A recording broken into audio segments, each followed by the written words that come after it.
aqoon isweydaarsi la xiriira horumarinta wadaniyadda iyo ka qayb qaadashada dhalinyarada ee talada dalka ayaa maanta si rasmi uga furmay howlka shirarka dawladda hoose ee magaalada Caynaba. aqoon isweydaarsigan oo ay fulinayso hay'adda wadaniga ah ee Sayfo isla markaasina muddo hal maalin soconaya ayaa waxaa munaasabadii lagu furayay tababarkan ka soo qayb galay mas'uuliyiin ka kala socday maamulka gobolka Saraar kuwa degmada Caynaba iyo waliba saraakiisha hay'adda wadaniga ah ee Sayfo. ugu horreynba agaasimaha hay'adda wadaniga ah ee Sayfo Cabdirasaaq Salaad Cali oo furitaankii tababarkan ka hadlay ayaa tilmaamay in tababarkan ay ka qayb qaadanayaan gaaraya 3 xubnood oo laga soo kala xulay qaybaha kala duwan ee bulshada. waxaana uu tilmaamay in ujeedada tababarkan ay uga gol leeyihiin ay tahay si dhalinyarada loogu wacyigelin lahaa inay ka qayb qaataan talada dalka isla markaasina ay xaq u leeyihiin inay iska soo sharaxaan golayaasha deegaanka.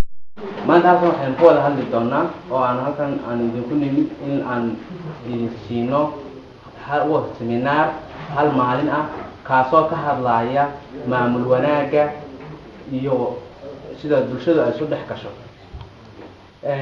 bahalkan waxaa loogu talagalay inay ka faa'iideysto dhalinyaradu welibana dhalinyarada hamiga siyaasadeed ku soo jirta ee golaha deegaanka u soo socota. waxaan doonaynaa inaan ku dhiirigelino bulshada xaq waxa u leeyihiin si uu qofku u garto xuquuqdiisa ilaaliyana xaqa waddanku ku leeyahay. waa maalin keliya waan ka xunahay inuu badnaado way fiicnaan lahayd laakiin waxaan ku tala jirnaa inuu noqdo wax googoos ah oo aan mar walba muddo soo noqono haddii ilaahay ka dhigo. maayirka magaalada Caynaba Khaliif Ismaaciil Saleebaan oo isaguna furitaankii tababarkan ka hadlay ayaa uga mahadnaqay hay'adda wadaniga ah ee Sayfo mashaariicda ay ka hirgelisay magaalada Caynaba waxaana uu ka codsaday inay soo degaan sidoo kale gudaha gobolkan Saraar.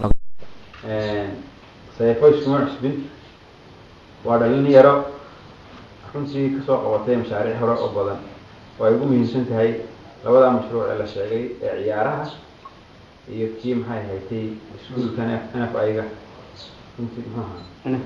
barashada dalka. labada mashruuc ay ka wadeen muddo badan maantana waa halkan waa kuwan seminaarka idinka furay. horta marka hore urur ahaan waan soo dhaweynaynaa kabtankiina waxa weeye sanadka dhalinyaradu ma aniga istaawsay waa xajmaadayna dee hadda ka qayb gasho. waxaan leeyahay haddii runtii waa arrin aad u muhiim ah dadaan qolooyin ahayn iyo wax aynkaas oo dhalinyaraha maskaxdooda iyo xoogooda iyo garaadkooda iyo waxbarashadooda cusub yihiin hadday sameeyaan tag wasiirada ka qayb galaan waa arrin muhiim waan soo dhaweynaa. ayaha maamulka fulinta gobolka Saraar Cawil Axmed Dheereeye oo isaguna ka hadlay furitaankii tababarkan ayaa ku dhiirigeliyay ka soo qaybgalayaashii tababarkan waxyaabaha ay kulankan ka bartaan ay kula noqdaan bulshadii ay ka yimaadeen. si kastaba ha ahaatee tababarkan ayaa noqon doona kii ugu horreeyay noociisa kale ee lagu qabto gudaha magaalada Caynaba. Tamac Boodacade, Caynaba.